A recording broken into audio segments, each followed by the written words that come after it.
नमः शिवाय। श्री शिव पुराण महात्म्य। भगवान व्यास जी के प्रिय शिष्य सूत जी से शौनकादि ऋषियों ने आग्रहपूर्वक शिव पुराण सुनाने की प्रार्थना की, तो सर्वप्रथम सूत जी बोले, हे ऋषियों, आप सब लोग धन्य हैं जो आप में शिव जी की उत्तम कथा सुनने की प्रीति हुई है। आपके सामने उत्तम शिव भक्ति बढ़ाने वाला तथा शिव को प्रसन्न करने वाला, कालरूप सर्प का नाश करने वाला रसायन रूप शास्त्र सुनाता हूँ। इस शास्त्र का वर्णन श्री शिव जी ने स्वयं अपने श्रीमुख से श्री सनत कुमार जी से किया, इसलिए इसे शिव महापुराण कहा है। इसके श्रवण, पठन और मनन से कलयुगी जीवों का मन शुद्ध होता है तथा शिव में भक्ति दृढ़ होकर शिवपद की प्राप्ति होती है। हे महर्षियों, सर्व प्रकार के दान एवं यज्ञों के करने से जिस फल की प्राप्ति होती है, वह फल शिव पुराण के श्रोता को अनायास ही मिल जाता है। इस ग्रंथ की 7 संहिताएं हैं और इसमें कुल 24,000 श्लोक हैं। संहिताएं इस प्रकार हैं: विद्येश्वर संहिता, रुद्र संहिता, शत्रुद्री, कोटिरुद्री, उमा संहिता, कैलाश संहिता तथा 7वीं वायु संहिता। ये शिव पुराण महान तथा दिव्य है, सर्वोपरि ब्रह्मतुल्य है तथा शुभगति देने वाला है। आत्मवेत्ता पुरुष को इस पुराण का सदा सेवन करना चाहिए।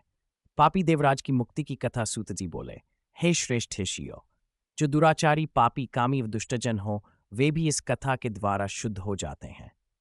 लालची, मिथ्याभाषी, माता पिता को दुख देने वाले, दंभी, पाखंडी, हिंसक, पतित, द्वेषी, क्रूरात्मा, निर्दयी पुरुष भी कलयुग में इसके द्वारा पवित्र हो जाते हैं। इस प्रसंग में एक प्राचीन इतिहास आपको सुनाता हूँ, जिसके श्रवण करने पर सभी पापों का नाश होता है। किरात नगर में एक दरिद्री और दुराचारी ब्राह्मण रहता था, जो धर्म एवं देवों से विमुख था।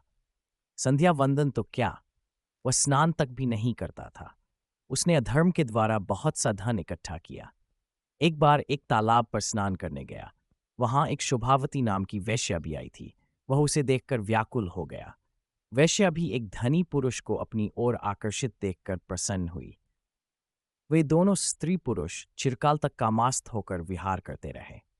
उस ब्राह्मणाधम को उसके माता पिता आदि ने बार बार समझाया, परंतु उसने उनकी एक न मानी।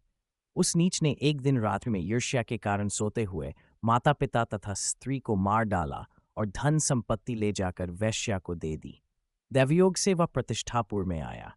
वहां उसने एक शिवालय देखा, जिसमें अनेक साधुजन एकत्र थे। वह ब्राह्मण वहां बीमार पड़ गया। इसी अवस्था में उसने एक ब्राह्मण के मुख से शिवजी की परम पवित्र कथा सुनी। 1 मास के अनंतर वह देवराज नामक ब्राह्मण मर गया। यमदूत उसे पकड़कर यमपुरी ले गए। उसी समय शिवलोक से शिवजी के दूत त्रिशूल लिए, भस्म लगाए, रुद्राक्ष धारण किए, उसे लेने यमलोक में पहुंच गए और यमदूतों से देवराज को छुड़ा लिया। फिर उसे दिव्य विमान पर चढ़ाकर कैलाश ले जाने लगे। उस समय यमपुरी में भारी कोलाहल हुआ। उसे सुनकर स्वयं यमराज वहां आए और साक्षात शिव के समान उनके 4 दूतों को देखकर उनकी यथाविधि पूजा की। धर्मराज ज्ञान के द्वारा सब कुछ जान गए थे। दूतों ने ब्राह्मण को ले जाकर दया के सागर शिव को अर्पित किया। हे मुनि, शिव की ये कथा परम पावनी है, जिसके श्रवण मात्र से महापापी ब्राह्मण भी मुक्त हो गया। अतः शिव पुराण की कथा को विधि पूर्वक सुनने से अमर फल की प्राप्ति होती है।